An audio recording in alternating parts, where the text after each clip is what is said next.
Among the teachings of Baha'u'llah is man's freedom, that through the ideal power he should be free and emancipated from the captivity of the world of nature. For as long as man is captive to nature, he is a ferocious animal, as the struggle for existence is one of the exigencies of the world of nature. This matter of the struggle for existence is the fountainhead of all calamities and is the supreme affliction. Abdul Baha. Among the teachings of Baha'u'llah is that religious, racial, political, economic, and patriotic prejudices destroy the edifice of humanity. As long as these prejudices prevail, the world of humanity will not have rest. It has therefore been ascertained and proved that all prejudices are destructive of the human edifice. As long as these prejudices persist, the struggle for existence must remain dominant, and bloodthirstiness and rapacity continue. Therefore, even as was the case in the past, the world of humanity cannot be saved from the darkness of nature and cannot attain illumination except the abandonment of prejudices and the acquisition of the morals of the kingdom. Abdul Baha. So today, we're really happy to have Dr. Dwight Bashir, and he'll be talking about why freedom of religion and belief is inevitable.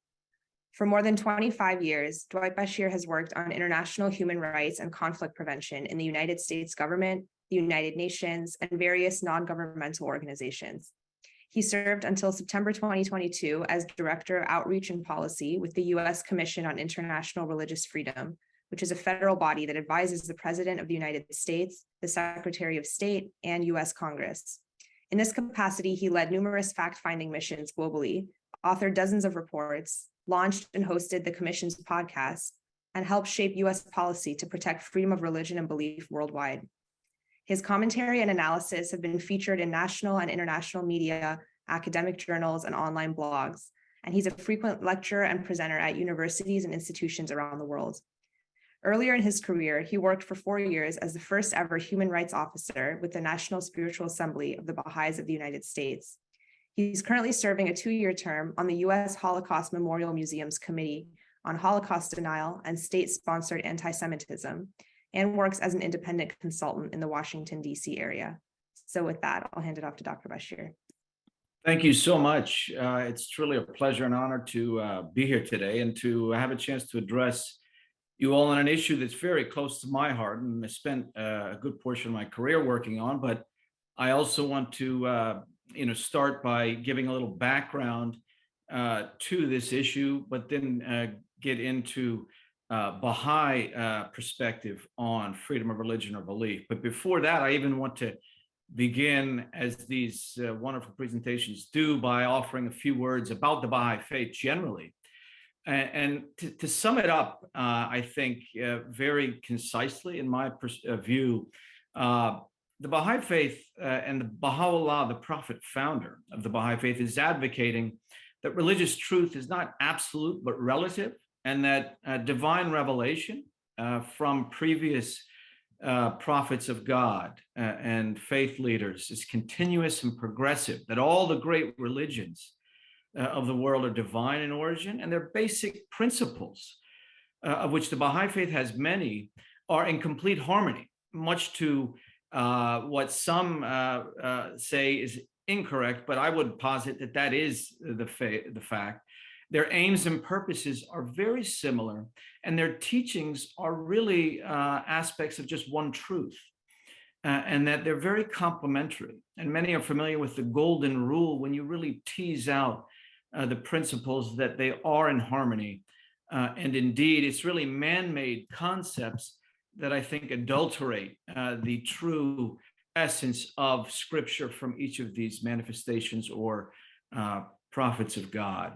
So the Baha'i Faith, really the central principle is to unify humankind. And that is really the pivot on which everything else operates, and how those in the Baha'i community function. The ultimate aim is the oneness and wholeness of the entire human race, fully inclusive, full equality across the board. Now, the topic today that I want to touch on, I want to give a little historical context to it, because the ability to practice your faith or belief, or not even have a faith, as something from the beginning of time. It's not a new concept, but how different societies, governments, and people, religious leaders have dealt with this topic has varied greatly over the centuries. And historically speaking, those practicing their religious beliefs have been afforded some degree of protection, provided it posed no threat to the state. And for example, in ancient Rome, religious practice was permitted insofar as such practice didn't infringe on overriding rules of the Roman Empire.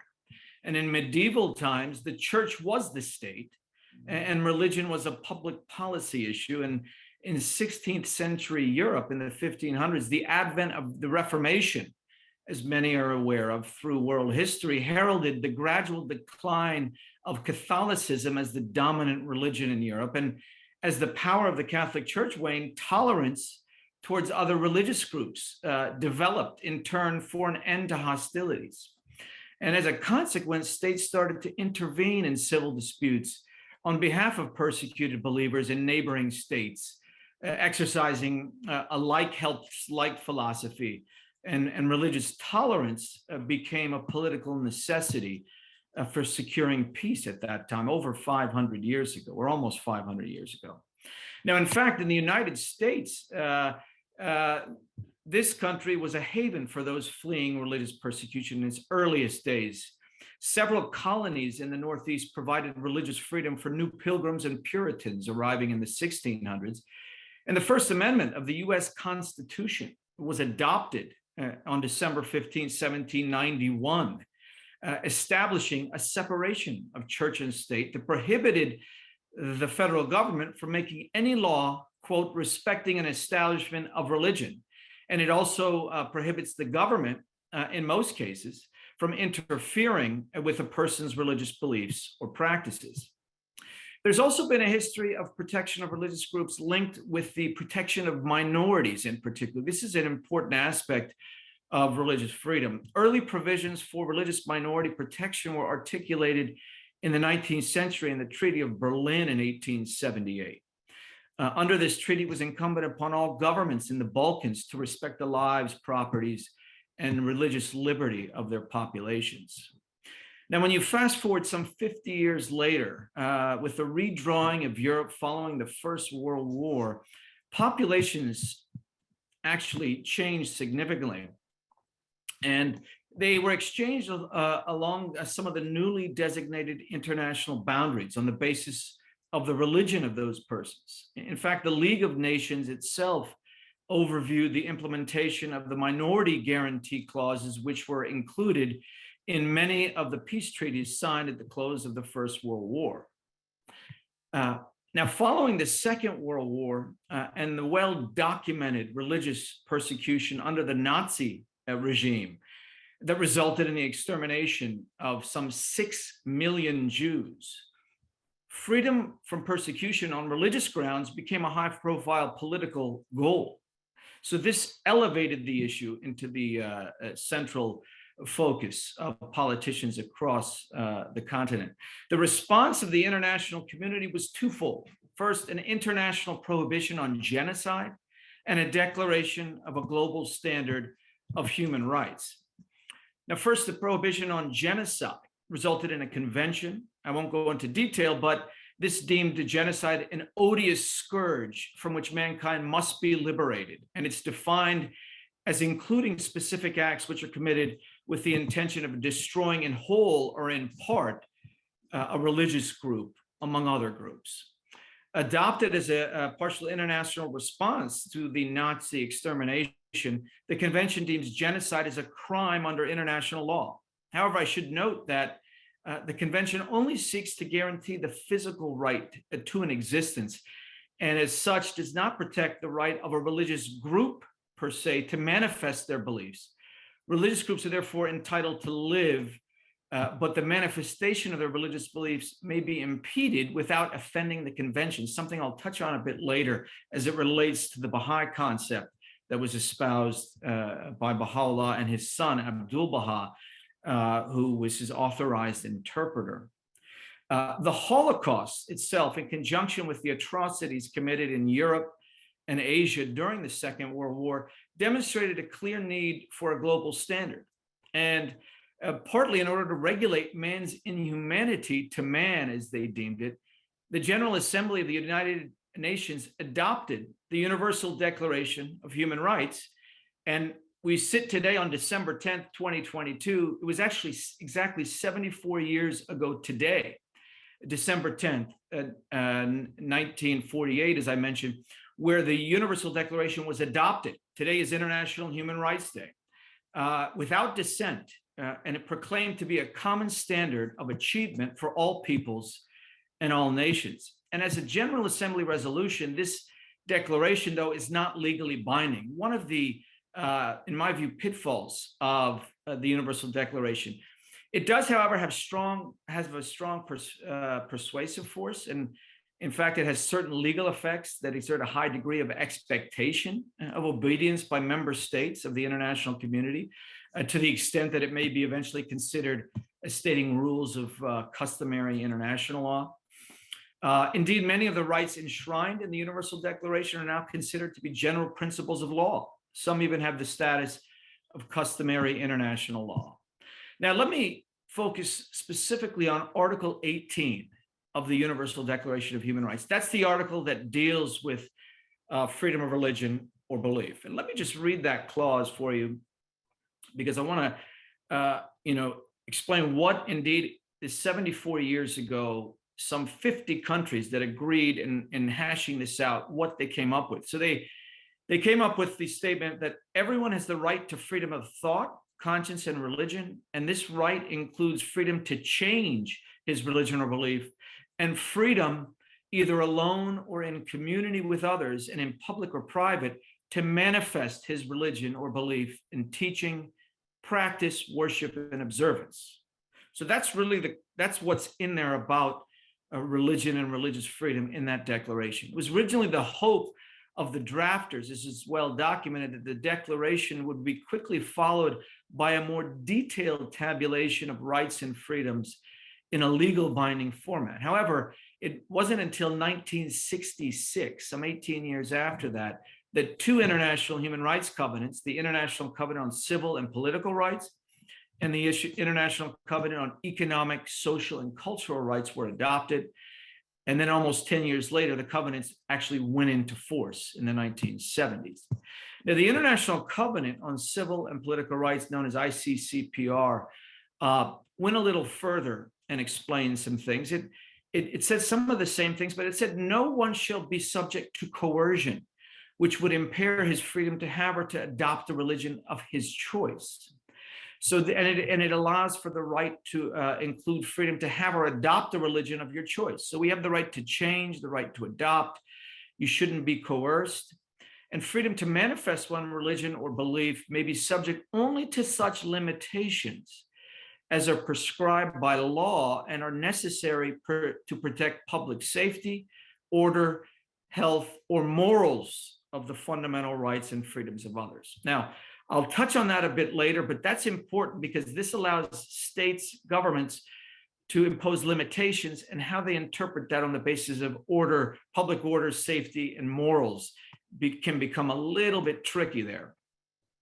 But one other important aspect that came about from these treaties was the fact of how they defined religious beliefs. In fact, Article 18 of ICCR was later found by the UN Human Rights Committee to protect theistic, non-theistic, and atheistic beliefs, as well as the right not to profess any religion or belief. This is important because this right, as espoused by the international standards, it includes those who are targeted on the basis of having no religion or who want to leave a religion. And this is very important because even today, many in that category as atheists, agnostics, non-believers are at the focus and forefront of persecution.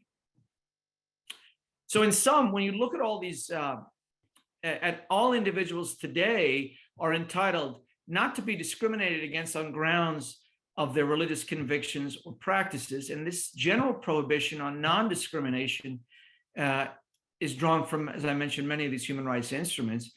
However, a state may impose restrictions where practices would infringe on their human rights and threaten state security. And we've seen this in a number of regions of the world, which I'll touch on shortly.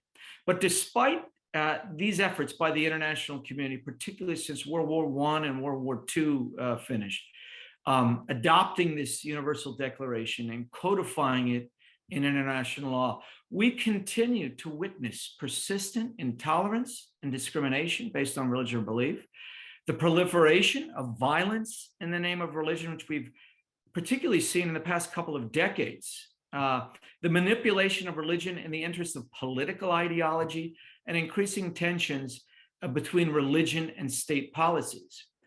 The rising tide of religious extremism has fueled these developments, threatening security, human development, efforts towards world peace. Widespread violations of this right, most are often targeting women and minorities. And that's important because these are among the most vulnerable populations that are targeted and suffer the most consequences in the world on this basis. And in fact, despite these protections and the commitment of never again that many of you may have heard out coming out of the Holocaust, we never again wanted to see a religious group, the attempt by Hitler and the Nazis to literally exterminate them in the 1930s and 40s. Despite that, we've witnessed continued genocides. And just in the past 10 years alone, which I think a lot of people haven't necessarily focused on, because in today's world of social media, today's world of the news story occurring so quickly and nonstop, in just the past 10 years alone, we have witnessed 3 genocides. And I'm not exaggerating when I say that. In fact, in 2014 in Iraq, we witnessed the slaughtering of Yazidis, a tiny little religious community in Iraq and other parts of that region, by ISIS, a violent Islamist terrorist group. They also targeted Christians in Iraq, in many parts of the homeland of ancient Christianity. Another part of the world, the killing and the forcing out of Rohingya Muslims from Burma in Southeast Asia by the military government and, believe it or not, extremist Buddhist nationalist groups. They do exist in what's also known as Myanmar. In fact, almost 1 million are destitute in concentration camps in Bangladesh nearby, but they've been driven out there. The United States and other governments have declared this a genocide. And finally, in more recent years, in China, the enslavement and internment of Uyghur Muslims by the Chinese Communist Party has happened under our eyes. And the international response has been very limited, but millions of Uyghurs, an ethnic and religious group, have been subject to these camps, re-education camps, but also harassment, killing, and separation from their families. Another element that is troubling that I've seen up close in recent decades that have continued to proliferate despite these systems in place are what are known as blasphemy and apostasy laws. Now, a study earlier this year found that 79 countries and territories of the 198 that were studied. So, we know there are some 200 countries and territories in the world, members of the United Nations. Nearly half have laws in place, policies or laws banning blasphemy. And what is blasphemy? If you insult a religion, it can be as simple as that. This is defined as speech or actions considered to be contemptuous of God or people or objects considered sacred. So just uttering that can get you a prison term. In fact, 22 countries or 11% of those had laws against apostasy, the act of abandoning one's faith. And some of these carry the death penalty today. And these laws were most common in the Middle East and North Africa, where 18 of the 20 countries in the region presently today have laws criminalizing blasphemy, and 13 of them outlaw apostasy. Now, when you look at these concepts. We have other parts of the world, for example, in India, the largest democracy in the world, where Muslims and Christians are being targeted by extremist Hindu groups. And there is concern there that is getting out of control in parts of India. Obviously, well known to many of the Baha'is, but Baha'is in Iran, an uptick in targeting of Baha'is by the clerical regime there. Christians in Nigeria by Boko Haram, an extremist group, and ISIS of West Africa is now getting out of control. Tens of thousands have been killed just on the basis of their religion. Muslims in Central Asian countries by communist type friendly regimes trying to squelch religious freedom. And we've seen an uptick in anti-Semitism globally, particularly in Europe, just in the past decade alone. Now, there are many inherent problems with the present system, obviously, with a lot of these things going on. This is just what I was focusing on, are those that are focused on religion, where religion or belief is being either persecuted, discriminated, or limited. But clearly, with the systems in place, it's an issue of the inability to enforce these mechanisms. And so the big conundrum is, how do you enforce these laws that are good laws and really on equal basis for all people? But human rights are looking at the individual's right.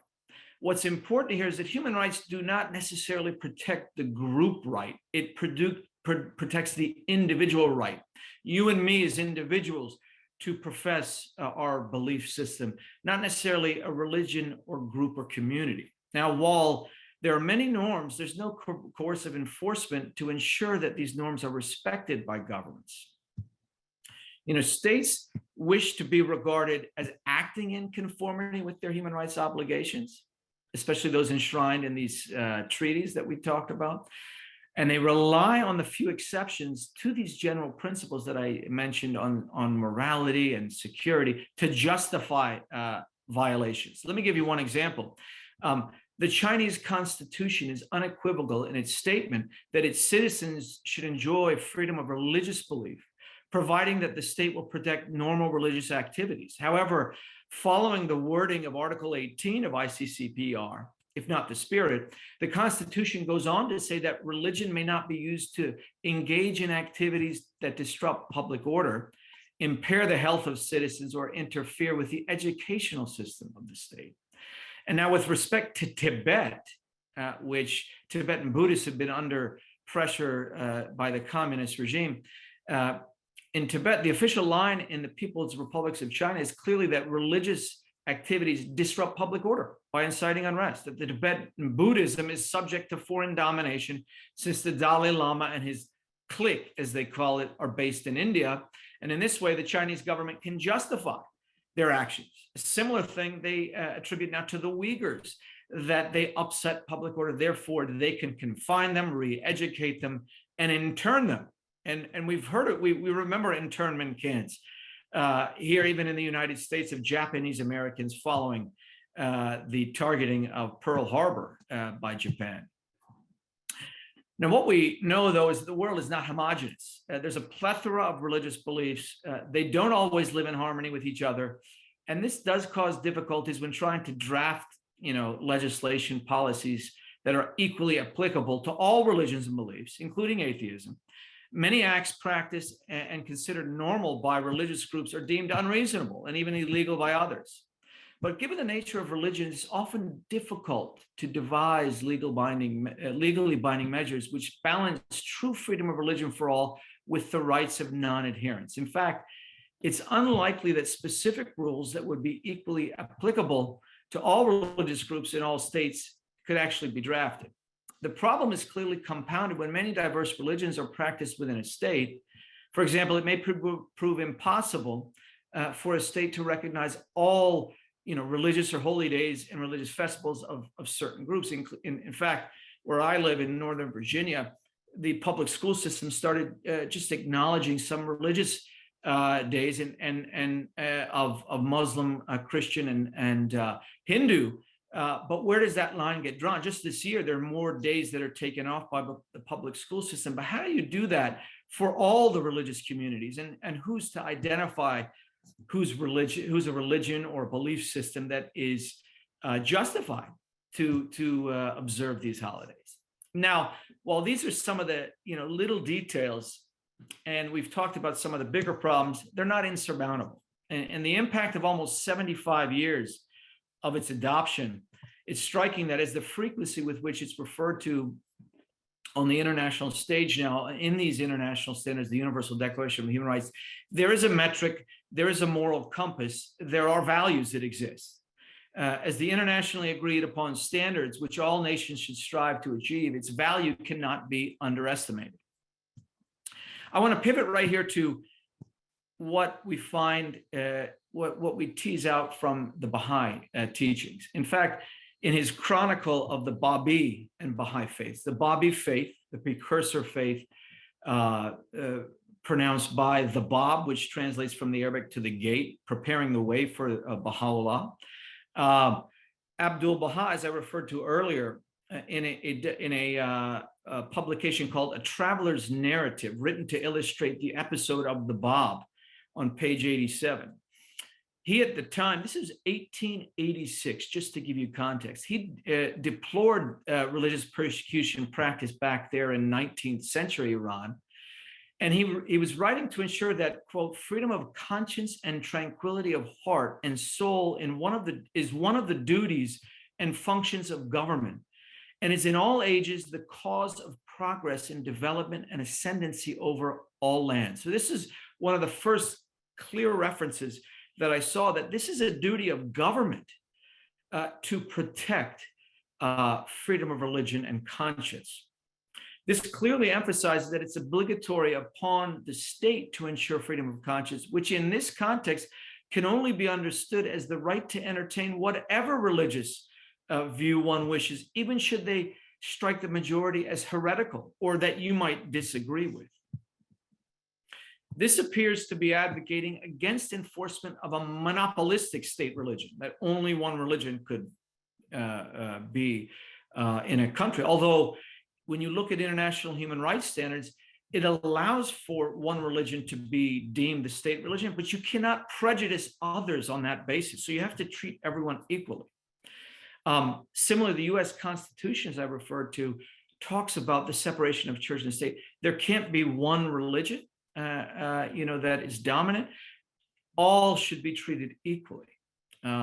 And it implies a separation of church and state in the sense that Abdul Baha refuses to recognize the legitimacy of any coercive measure that would interfere with freedom of conscience, and that equality under the law and even-handed treatment of all of its citizens by the state are prerequisites, is what he's saying.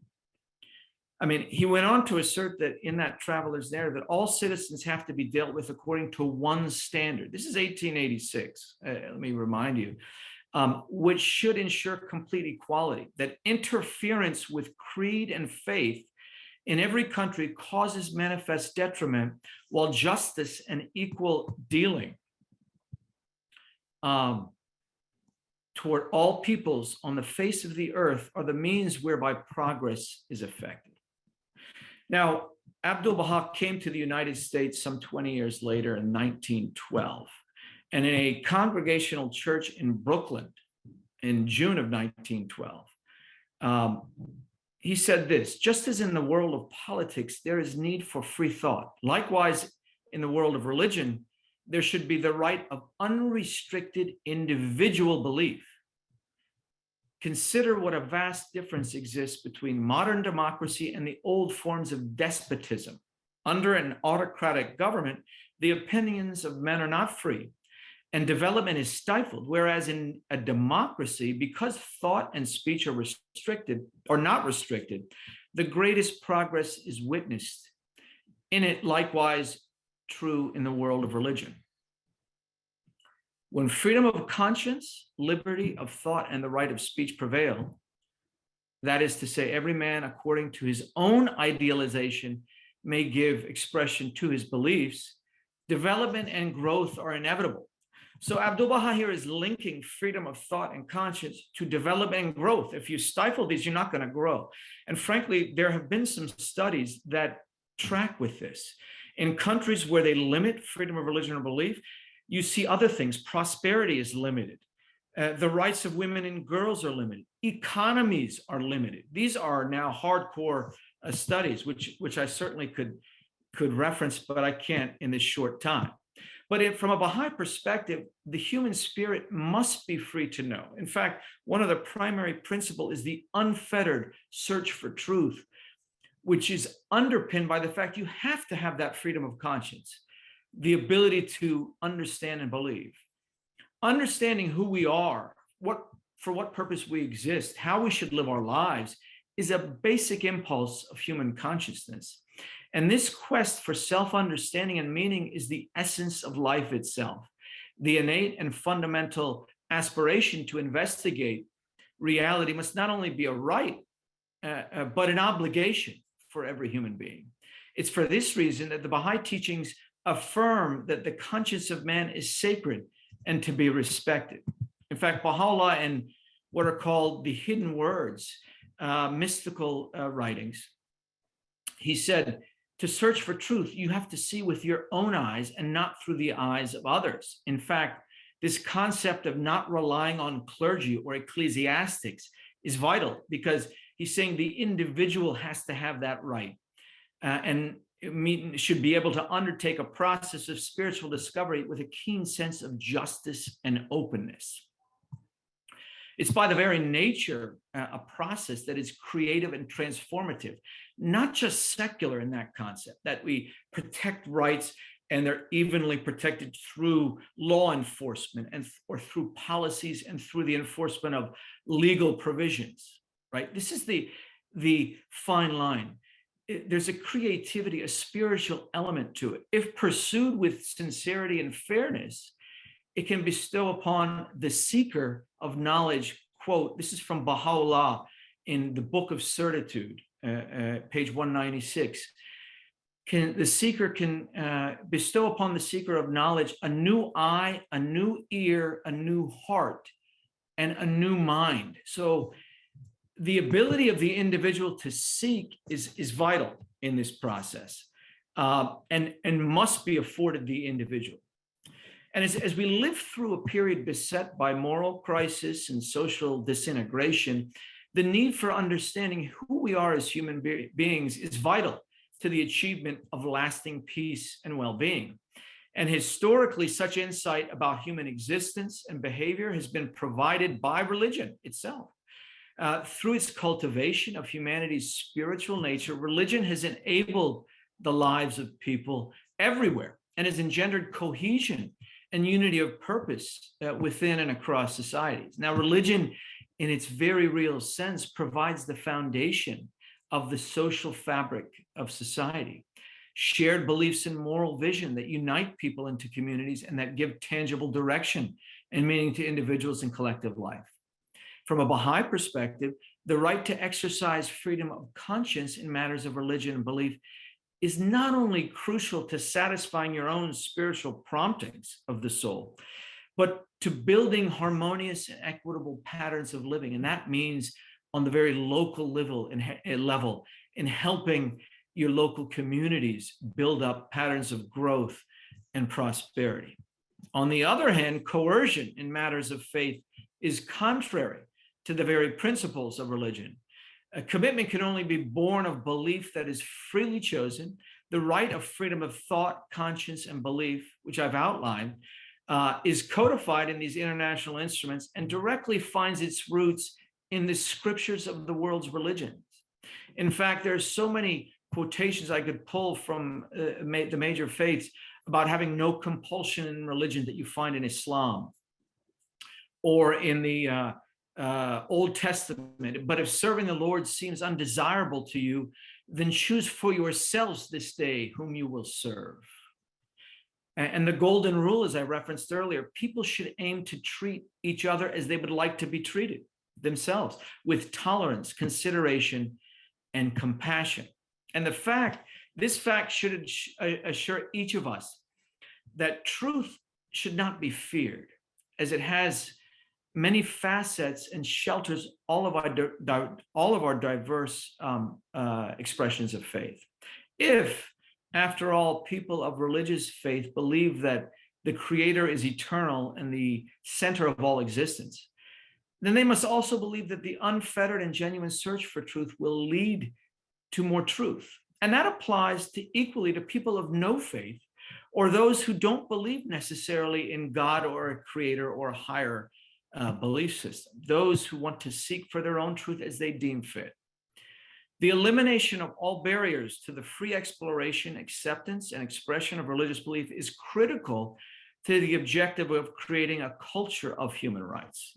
And we're just starting on this. And, I don't want to, outline some of these, challenges that we face without focusing on some of the positives. In fact, Baha'u'llah, in some of his tablets revealed after his most holy book, in a publication called Tablets of Baha'u'llah, revealed after the Kitab al-Aqdas, which is his most holy book, he said, the purpose of religion is to establish unity and concord amongst the peoples of the world. Make it not the cause of dissension and strife. Ultimately, making it very clear that if it's the cause of dissension and strife, we shouldn't have religion, ultimately, as he goes on to explain. But Baha'is believe that through unity that embraces and honors the full diversity of humankind, all problems in the world can be solved through spiritual principles. That is what is also unique to the Baha'i faith, that these divine principles brought by Baha'u'llah are actually the source of these solutions. And when applied on a universal basis, the teaching that we should treat others as we do ourselves wish to be treated, an ethic variously repeated in all the great religions, will undoubtedly reveal the salutary power of unity. And in order to play its part in overcoming the prejudices and suspicions now afflicting the world's faith communities, religious leadership must devote attention to these commonly shared precepts, rather than the doctrinal differences or claims of exclusivity. In fact, the Universal House of Justice, the world governing and legislative body of the Baha'i faith, in 2002, 20 years ago, wrote to the world's religious leaders and explained very clearly the importance of using and including, using equality as a basis for all people, even within their own flock. That there must be a recognition of the dignity of the human conscience and guided by the standard of equality. And as a worldwide religious community which regards human conscience as sacred and believes in the independent search for truth, the Baha'i international community outlined 4 areas that deserve priority attention in focusing on and trying to ensure that in the world we have the right to change one's religions or belief, the right to share your belief, the responsibility of the international community and national governments vis-a-vis marginalized and peacefully organized communities, and the responsibility of religious leaders to the promotion and protection of the right to freedom of religion or belief. It is incumbent upon these entities because ultimately the vacuum is filled by violent extremism. And we've seen that. I don't need to outline that. But one of the things that the Universal House of Justice said, it observed as the 20th century opened in 2002 that the prejudice, and I'm quoting in paragraph 7 in that statement to the world's religious leaders, the prejudice that seemed more likely than any other to succumb to the forces of change was that of religion. Yet now the greater part of organized religion stands paralyzed at the threshold of the future, gripped in those very dogmas and claims of privileged access to truth that have been responsible for creating some of the most bitter conflicts dividing the earth's inhabitants. The consequences in terms of human well-being have been ruinous. Denunciations of terrorism are of no real assistance in coping with the contemporary moral crisis if they do not begin by addressing candidly the failure of responsibility that has left believing masses exposed and vulnerable to those influences. So, for freedom of religion or belief as a human right to be coherent and sustainable, it must be granted to all on an equal basis. And Baha'is find this an obvious and necessary prerequisite because they believe that the primary task of the soul will always be to investigate reality and to live in accordance with the truths of which it becomes persuaded, and to accord full respect for freedom of religion or belief. And I want to close with a quote that has always been something close to my heart, that comes from the Baha'i writings. And it's been I think a central theme that can, for any individual to espouse. And in fact, Baha'u'llah, in writing in the 1860s to a Muslim cleric his father was responsible for the killing of two Baha'is. It's in a letter called the Epistle to the Son of the Wolf. And in that, he said something very profound. And let me just find it here. In fact, to someone who was responsible for killing two early believers, really at the time they were just early believers of Baha'u'llah, well-known quote that is cited in many, he posited this to this cleric, said, "Be generous in prosperity and thankful in adversity. Be worthy of the trust of thy neighbor, and look upon him with a bright and friendly face." And he went further to say, "Be as a lamp unto them that walk in darkness, a joy to the sorrowful, a sea for the thirsty, a haven for the distressed, and an upholder and defender of the victim of oppression." Much more did he say in this quote, but still a very moving quote all these years later, because it really talks about the essence of why the equality of the individual to have that right to espouse his or her own belief is vital, and that those leaders, be they secular in government or religious, have that responsibility to uphold the rights of individuals. And I will say there have been many positive developments around the world. In fact, there's an initiative by the United Nations called Faith for Rights, that many of the representatives of the world's religions came together and used scripture to come together and talk about the similarities that faiths have to this profound principle of the importance of preserving and protecting freedom of religion or belief.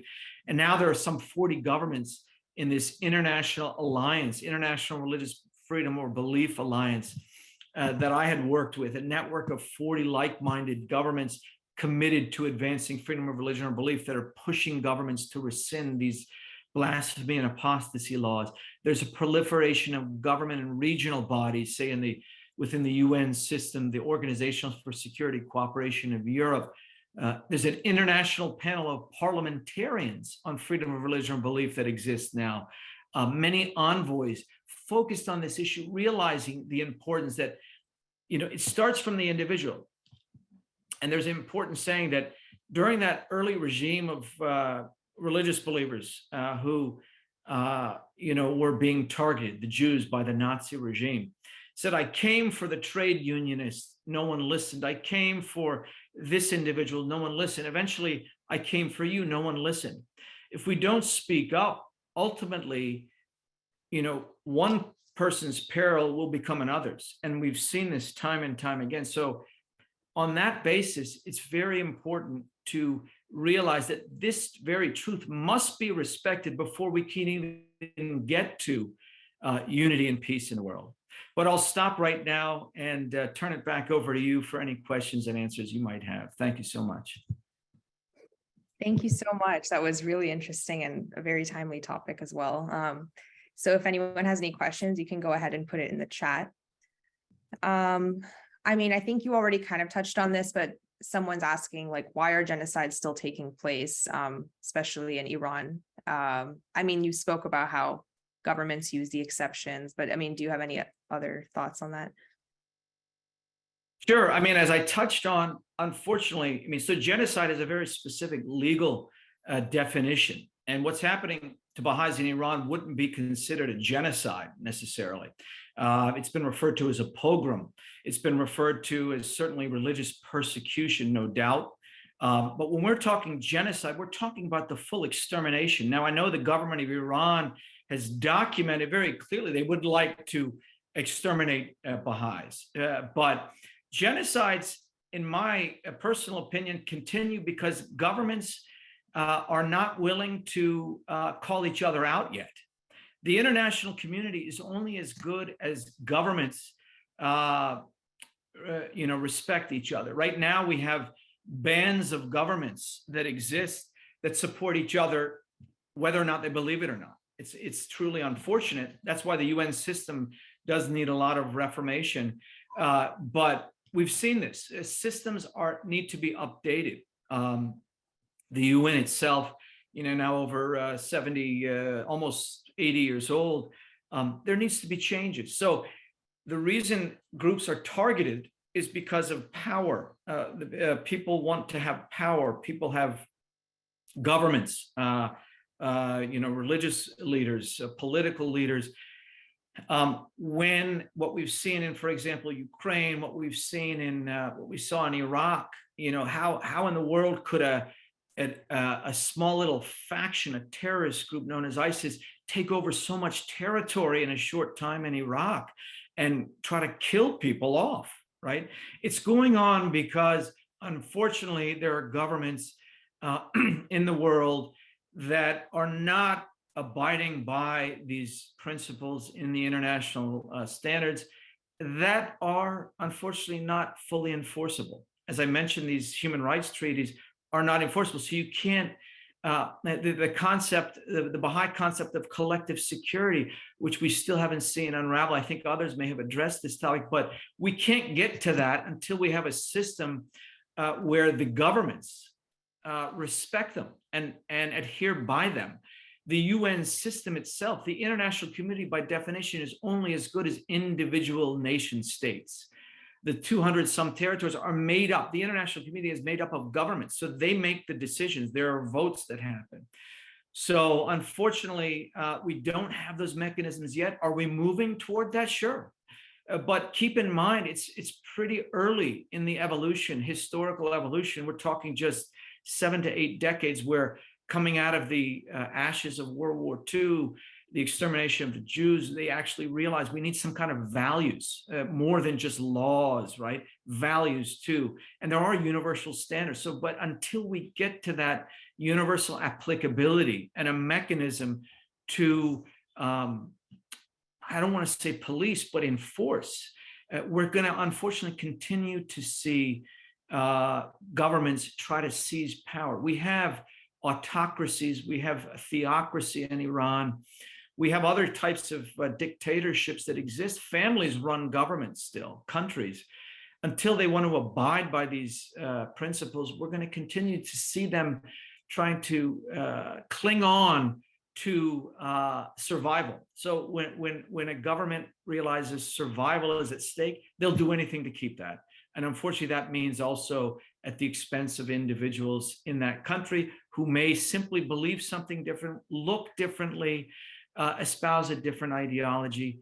Even in their heart, they may be targeted. But I will say we are moving, albeit slowly, in the right direction. Thank you. The next question is, hello, I live in Iran. The situation is awful. Could you please let us know some books or articles related to human rights and true democracy? Gosh, thank you for joining from Iran. That's really a true honor to have you on this session. To be honest, there's a lot out there. I don't know to what extent you're able to search things on the internet. I know there are limitations. But when you type human rights, you may not get access to certain things. But There are so many resources. In fact, there's a wonderful resource. I don't know with a certain way of VPN, as I'm sure you're very well of. There's a wonderful organization called Tavana, and has Persian language materials that talks about democracy. TAVAANA, wonderful resource. But the Foundation of Human Rights, all those treaties I talked about, UN.org. You can learn the Office of the High Commissioner for Human Rights. These are a lot of where these standards are, but I could go on and would be happy to share in more detail. But to the extent that you have access to these online, that's, I think, what I think you're facing today, unfortunately, Iran, with the limitations imposed by the internet. I guess in your personal opinion, like, how is it that, theocratic governments or, governments based on a certain religion are still able to even hold power in this day and age? Like, what do you think allows them to do that?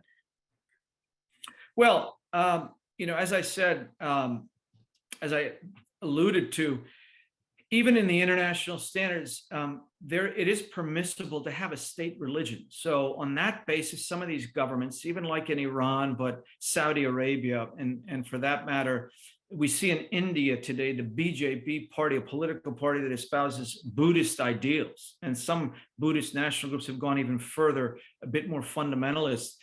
But it's not a problem to have a state religion, as I said, as long as you are treating all your citizens equally before the law. So a lot of these countries, even Iran, even though they have limitations in their constitution that protects the rights of only certain religious communities, and that's problematic by definition, because it's just Muslims, Christians, Jews, and Zoroastrians in Iran. But ultimately, it's a question of how is the international community going to call them to account. And there is an important thing that developed. There is an investigative mechanism that can happen that was just, in the Iran's case, just recently permitted by the Human Rights Commission.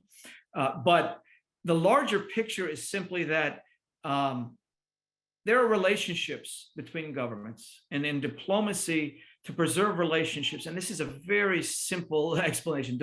This is just my personal view, that in the end, to preserve relationships, some countries are willing and governments are willing to overlook certain things to preserve those relationships, whether you have certain commodities, resources that are of value to you. Unfortunately, that's still where we are. But when we get to a stage where governments are interested in the rights of all, right, and realizing that when you uphold the rights not only of certain religious communities but of women who are disadvantaged still in many countries, or of certain ethnic and other groups, then we'll actually see that they contribute to the economies, to the prosperity of these governments and these countries.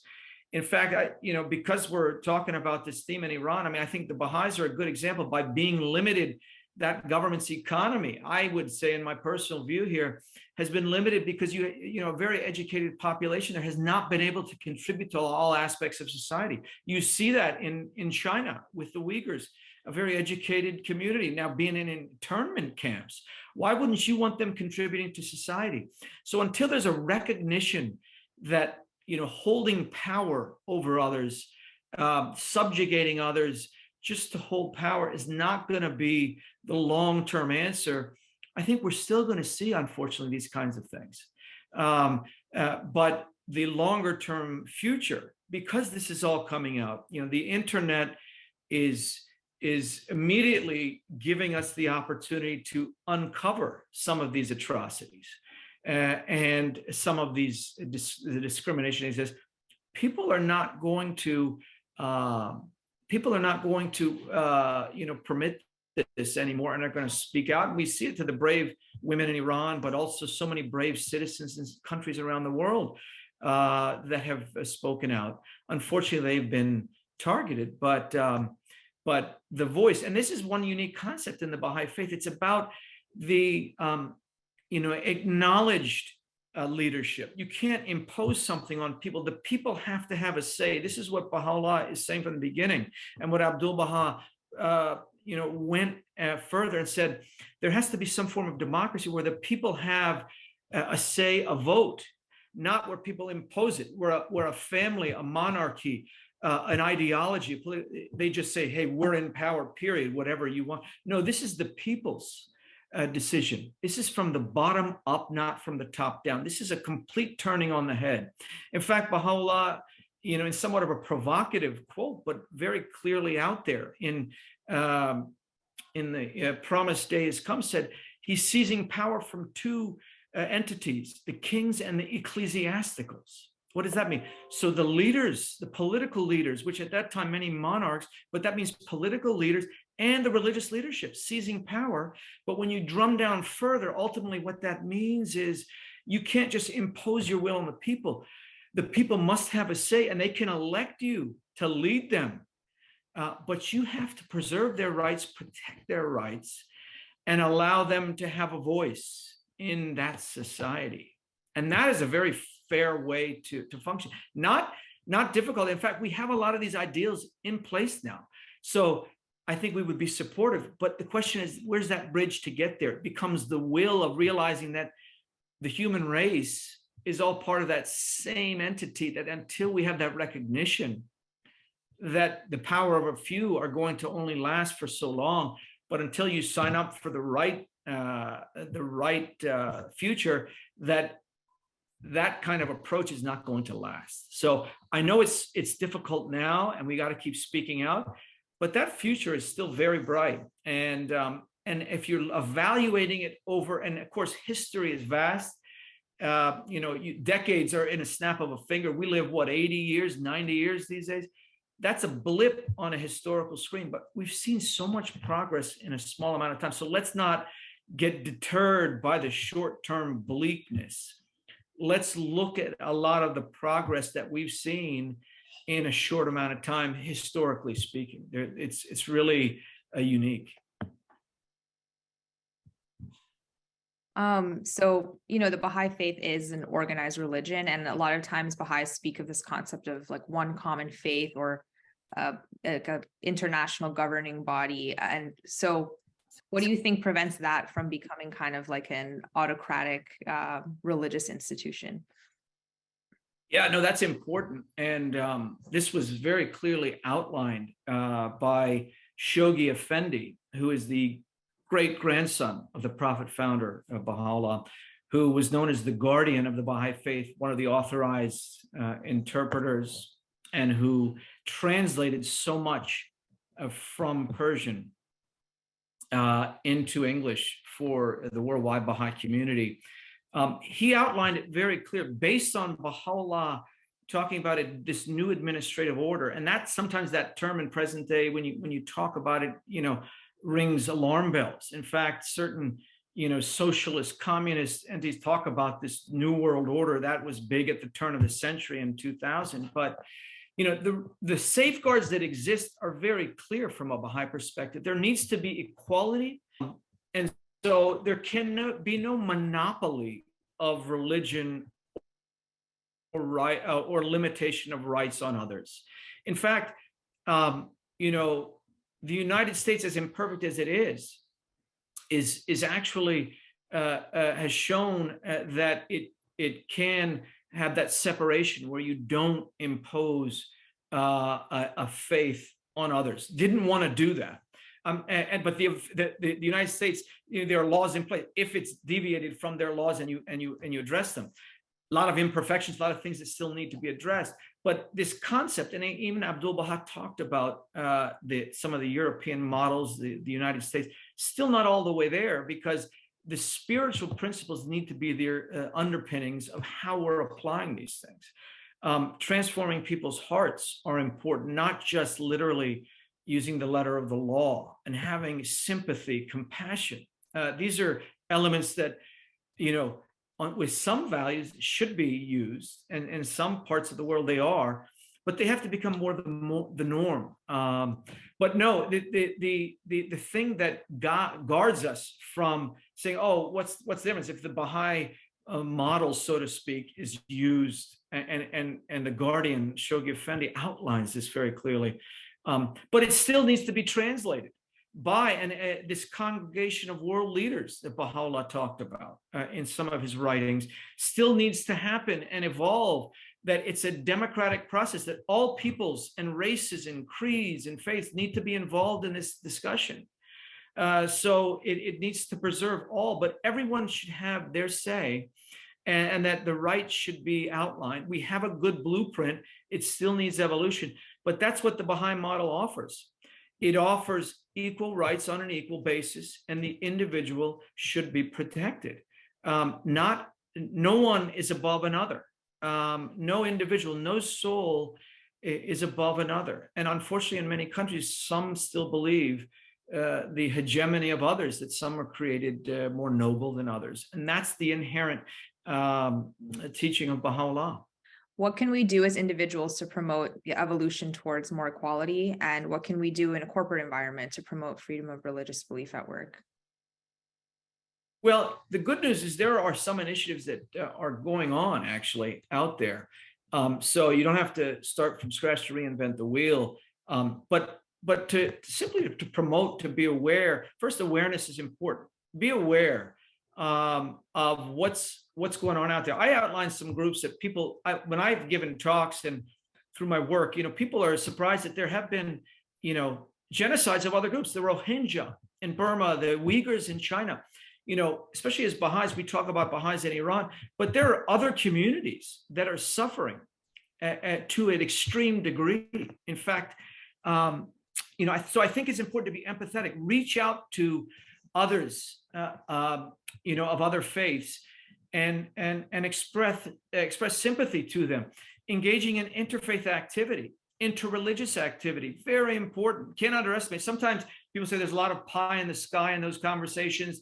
It's all good feeling, but where does it get us? I would say this. I've traveled to so many countries in the world, the Middle East, Southeast Asia, Europe, Africa.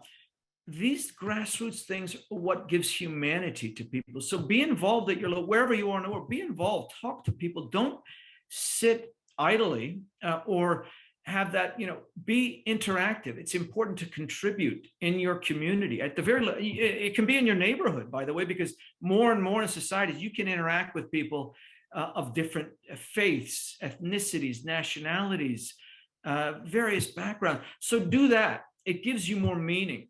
Explain where you come from and what you believe. They may be very intrigued, and I can guarantee there are people who are thirsty for that. The second aspect of that is through in a business setting. There is a foundation. There's a gentleman named Brian Grimm, and for the individuals interested, Grimm, Grim. He has this promoting freedom of religion or belief in the business setting. If you type him up, the Religious Freedom or Business Foundation he has, and so he has toolkits there that how in your companies can you promote this in a way that comports with the various policies, because a lot of these businesses are about the bottom line, let's be honest, trying to make money and sell things. But that doesn't mean there can't be inclusivity, diversity of views, providing platforms to talk about things, to share your humanity, your morality, your faith. He's got some really interesting things. This is someone who's developed this foundation and has some things. So if you Google him, you'll be able to find some very good resources on how to do this in a very, real manner, that you don't have to fear, am I trying to talk about my faith in my business context? No, it's not about that. It's about finding platforms that companies, even Fortune 100 and 500 companies, are saying it's good to have platforms. And it's usually along the lines of kind of the inclusivity, diversity, faith areas now that have proliferated so much in the past few decades. But there are even international institutions like the World Bank had this. The UN system, US government has, I know other governments are providing these platforms. But part of it is actually just, stepping up and doing something, making an effort. Any individual can do that, by the way. You make an inquiry, you ask a question, never feel as if your question doesn't matter. That's important. it's important to ask your question, to make your contribution, because each and every one of us can do that. And so that's what I would encourage you. Be active in your local community, make contributions, engage people when you see them of different backgrounds and different belief systems. It looks like that's all of our questions, but did you have any final thoughts or anything you wanted to say? Well, just that, again, I want to harp more on the fact that, we are seeing, and I think it's important, we are all able to consume information of a lot of these inequities, a lot of these, oppressed communities and individuals, right? We can see it in real time, hear it in real time. So sometimes that weighs on us more because we're more aware of it. What can we do becomes the bigger thing. We feel in certain parts of the world, we sit peacefully, we can express our beliefs, we can talk to others about our faith, in ways that you can't in other parts of the world. Now, I would just say, don't be deterred by that, but because when you reflect, and someone who's worked in this space for a couple of decades, just in this small, tiny little area, really, within the larger human rights, but everything is so interconnected these days. So what you see is sympathy and empathy is important to practice toward others. When, realizing that people, have bad days, right? People go through things. We have to be a bit more empathetic of others. It's easy now to be, angry at governments, at particularly religious groups, at individuals, political leaders, right? But never lose sight of the evolution. It's happening, it's going on. And when you sit back and reflect, you realize it's happening regardless. So don't be deterred by just because you're able to consume some of the difficult information. There's just as much good news out there. And if you find it, I tried to focus a bit on it. Some of these things that are happening in the world where common groups are coming together, governments are acknowledging. A lot of these governments in this alliance that I talked about for freedom of religion and belief are governments that you wouldn't have thought would have joined this, but are now signing up. So it just goes to show that over time progress is being made, but our lives are very short. So we have to, be aware, make our contribution, but don't be deterred, because that doesn't get us anywhere. And I think that positive approach and positive outcome is on the horizon. Well, thank you so much, Dr. Bashir, for this really informative presentation. We all learned a lot. Thank you. Thank you so much. So our speaker next week will be Dr. Houshman Badi'i, and he'll be talking about the economic and spiritual significance of the law of Huququllah, the right of God. So again, these are every Saturday at noon Eastern time, and I've put the link to our contact form and our YouTube channel in the chat. And we'll end with a Baha'i song today.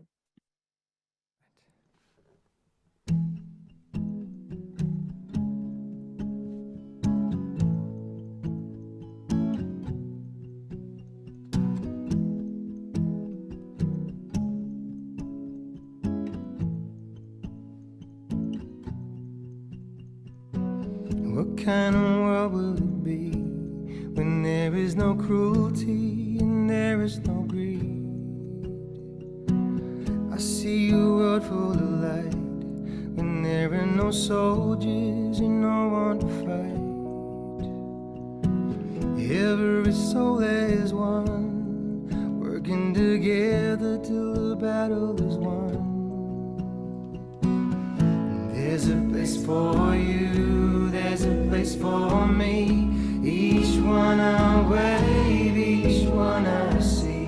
If we raise our hands, if we turn our hearts to Baha'u'llah, what kind of world would it be?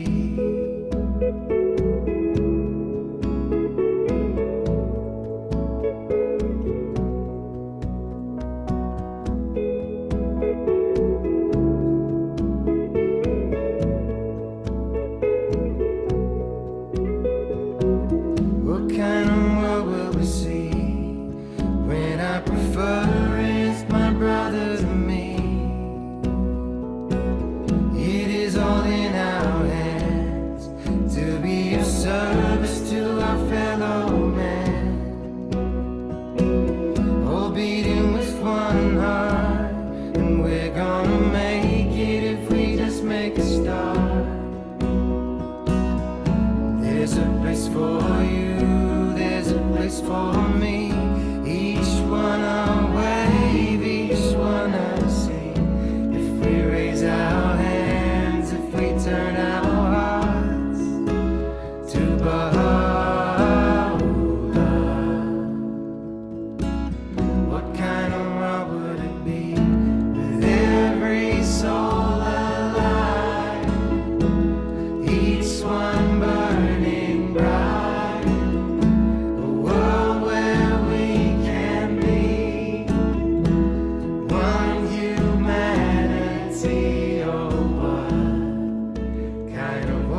Thank you, everyone, and we'll see you next Saturday. Bye.